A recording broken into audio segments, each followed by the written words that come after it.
वस्तु एवं सेवा कर गुड्स एंड सर्विस टैक्स के इस 17वें भाग में आप सभी का एक बार पुनः स्वागत। इसमें हम एक नया चैप्टर प्रारंभ करने जा रहे हैं, input tax credit.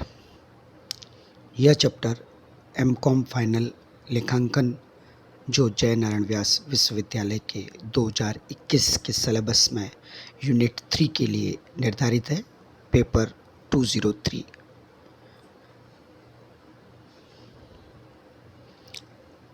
Let us begin with one question. What is input tax? Input tax क्या है? Input tax means the central tax CGST, state tax SGST, integrated tax IGST or union territory tax UTGST charged on supply of goods or services or both made to a registered person. Input tax का अर्थ है किसी पंजीकृत व्यक्ति को वस्तु या सेवाओं अथवा दोनों की आपूर्ति पर लगने वाला केंद्रीय कर सीजीएसटी या राज्य कर एसजीएसटी या एकीकृत कर आईजीएसटी या संघ शासित क्षेत्र कर UTGST. It also includes tax paid on reverse charge basis and integrated tax goods and services tax charged on import of goods. इसमें रिवर्स चार्ज बेसिस पर और आयात पर लगने वाला एकीकृत कर आईजीएसटी भी सम्मिलित किया जाता है। It does not include tax paid under composition levy. इसमें सम्मिश्रण या संयोजन करारोपण के रूप में दिया गया कर सम्मिलित नहीं किया जाता है। अगला प्रश्न हम इस चैप्टर के लिए लेते हैं, can GST paid on reverse charge basis be considered as input tax? क्या रिवर्स चार्ज के आधार पर भुगतान किया गया जीएसटी इनपुट टैक्स माना जाएगा? Yes, the definition of input tax includes the tax payable under the reverse charge. हाँ, इनपुट टैक्स की परिभाषा में इसे सम्मिलित किया जाता है। अगला प्रश्न है, does input tax includes tax CGST IGST SGST paid on input goods, input services and capital goods? क्या इनपुट टैक्स उन करों को सीजीएसटी एसजीएसटी आईजीएसटी को शामिल करता है जो इनपुट गुड्स, इनपुट सर्विसेज और कैपिटल गुड्स पर दिए जाते हैं? Yes, it includes taxes paid on input goods, input services and capital goods. हाँ, इनमें इनपुट गुड्स, इनपुट सर्विसेज व कैपिटल गुड्स पर दिए गए कर सम्मिलित किए जाते हैं। Credit of tax paid on capital goods is permitted to be availed in one instalment. जो पूंजीकृत माल है यानी कैपिटल गुड्स है, उन पर दिया गया कर एक ही बार में, एक इंस्टॉलमेंट में, एक किस्त में उसकी क्रेडिट लेना परमिट किया गया है, अनुमत किया गया है। Is credit of all input tax charged on supply of goods और सर्विसेज अलाउड अंडर जीएसटी? क्या जीएसटी में वस्तुओं और सेवाओं की आपूर्ति पर लगे सारे कर का क्रेडिट मिलता है? Now the answer to this question is, a registered person is entitled to take credit of input tax charged on supply of goods और सर्विसेज और both to him which are used or intended to be used in the course or furtherance of business, subject to other conditions and restrictions. एक पंजीकृत व्यक्ति खुद को आपूर्तित ऐसी वस्तुओं या सेवाओं या दोनों पर दिए गए कर का क्रेडिट ले सकता है जो कि उसके व्यवसाय के अनुसरण व व्यवसाय की बढ़ोतरी की प्रक्रिया में प्रयोग किया गया हो। यह अन्य शर्तों और प्रतिबंधों के अधीन है। What are the conditions necessary for obtaining ITC? ITC यानी इनपुट टैक्स क्रेडिट। इस व्याख्यान में जहाँ कहीं पर भी आईटीसी शब्द काम में लिया जाए उसको इसी अर्थ में समझा जाए। इनपुट टैक्स क्रेडिट लेने के लिए अनिवार्य शर्तें क्या है? Following 4 conditions are to be satisfied by the registered taxable person for obtaining ITC. निम्नलिखित 4 शर्तों का संतुष्टिकरण आवश्यक है यदि एक पंजीकृत व्यक्ति आईटीसी यानी इनपुट टैक्स क्रेडिट लेना चाहता है। First, he is in possession of tax invoice or debit note or such other tax paying documents as may be prescribed. उसके पास कर चालान या डेबिट नोट या कर भुगतान का कोई अन्य दस्तावेज हो जैसा कि इनपुट टैक्स क्रेडिट लेने के लिए निर्धारित किए गए हैं। Number 2, he has received the goods और सर्विसेज और बोथ, उसने वस्तुएं या सेवाएं या दोनों को वास्तव में प्राप्त किया हो। The supplier has actually paid the tax charged in respect of the supply to the government, आपूर्तिकर्ता ने वास्तव में आपूर्ति के संबंध में कर का भुगतान सरकार को कर दिया गया हो। He has furnished the return under section 39, उसने धारा 39 के अंदर रिटर्न भरा हो, विवरणी दाखिल की हो।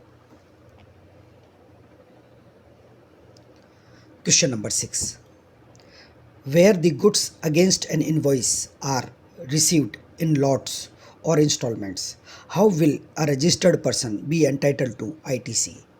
अब एक प्रश्न आता है, जहां किसी चालान के सामान किस्त या भाग में प्राप्त हों वहां एक पंजीकृत व्यक्ति कैसे इनपुट टैक्स क्रेडिट के लिए हकदार होगा? The answer to this question is the registered person shall be entitle to the credit only upon receipt of the last lot of instalment. GST act में बिल्कुल स्पष्ट प्रावधान है, पंजीकृत व्यक्ति केवल अंतिम भाग अथवा अंतिम किस्त की प्राप्ति पर ही आईटीसी का इनपुट टैक्स क्रेडिट का हकदार होगा। यानी जब तक अंतिम किस्त प्राप्त नहीं हो जाती तब तक उसे इस प्रकार की क्रेडिट लेने का कोई अधिकार नहीं है।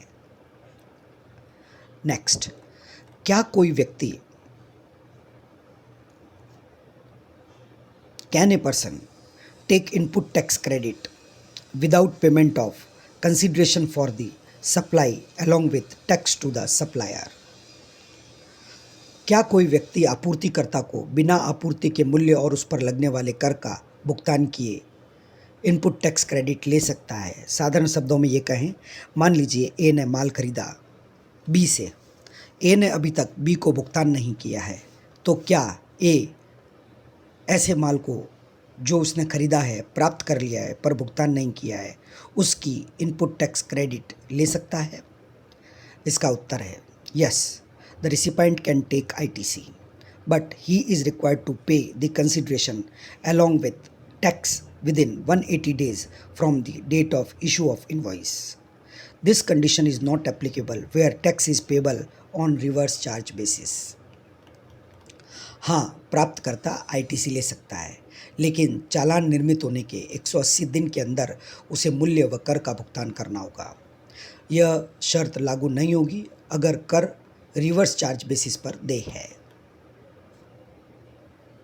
Next question, what would happen of the ITC taken by the registered person if he has not paid the consideration along with tax within 180 days from the date of issue of invoice?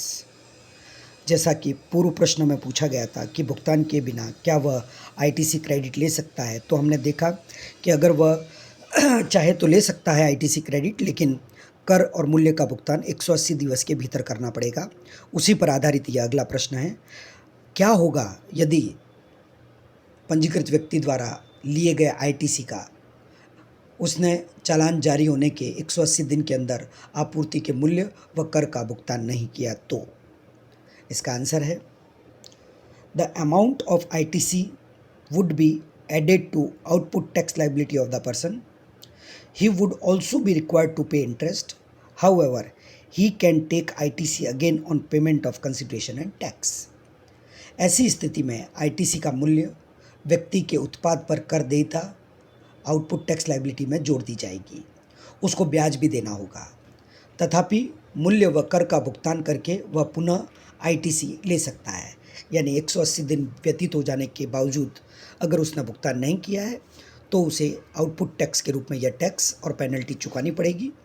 लेकिन जब वह वास्तव में चुका देगा तो बाद में चुकाने के पश्चात पुनः उसकी आईटीसी क्रेडिट ले सकेगा। आईटीसी से संबंधित अगला प्रश्न है question number 9। Who will get the ITC where goods have been delivered to a person other than taxable person, billed to, ship to, scenarios.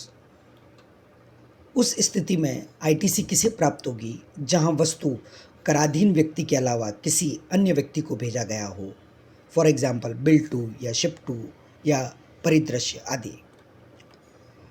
It would be deemed that the registered person has received the goods when the goods have been delivered to a third party on the direction of such taxable person. So ITC will be available to the person on whose order the goods are delivered to third person. जब वस्तु किसी तीसरे व्यक्ति को कराधीन व्यक्ति के निर्देश पर प्राप्त हो तब यह माना जाएगा कि वस्तु पंजीकृत व्यक्ति को प्राप्त हुआ है जिस दिन वह तीसरे व्यक्ति के पास पहुंचा। अतः आईटीसी उस व्यक्ति को उपलब्ध होगा जिसके निर्देश पर वस्तु तीसरे व्यक्ति को आपूर्ति की गई है। Question number 10। आईटीसी लेने के लिए समय सीमा व कारण क्या है? What is the time limit for taking ITC and reasons thereof. यानी इस प्रश्न में हम यह जानने की कोशिश करेंगे कि आईटीसी को कितने समय के भीतर भीतर आप ले सकते हैं और इस समय सीमा को जारी करने के पीछे क्या उद्देश्य है, क्या कारण है। A registered person cannot take ITC in respect of any invoice or debit note for supply of goods or services after the due date for furnishing the return under Section 39 for the month of September following the end of financial year to which such invoice relating to debit note pertains or furnishing of the relevant annual return, whichever is earlier. कोई पंजीकृत व्यक्ति वस्तुओं व सेवाओं की आपूर्ति के लिए निर्गत चालान या डेबिट नोट का धारा 39 में निर्धारित रिटर्न भरने की अंतिम तारीख के बाद आईटीसी नहीं ले सकता। सितंबर महीने के लिए उस वित्त वर्ष के बाद जिससे कि ऐसा चालान या डेबिट नोट से संबंधित चालान जुड़ा हो या कि प्रासंगिक वार्षिक रिटर्न भरने की तारीख जो भी पहले हो। The upper time limit for taking ITC is 20th October of the next financial year or the date of filing of annual return whichever is early. इस प्रकार से ITC लेने की ऊपरी समय सीमा अगले वित्त वर्ष की 20 अक्टूबर है या वार्षिक रिटर्न जमा कराने की तारीख जो भी दोनों में से जल्दी हो। द अंडरलाइन रीजनिंग, इसके पीछे कारण है, अंतर्निहित तर्क है for this restriction is that no change in return is permitted after September of next year. अगले वित्तीय वर्ष के सितंबर महीने के बाद में रिटर्न में किसी भी प्रकार के संशोधन को करने की अनुमति नहीं होती है।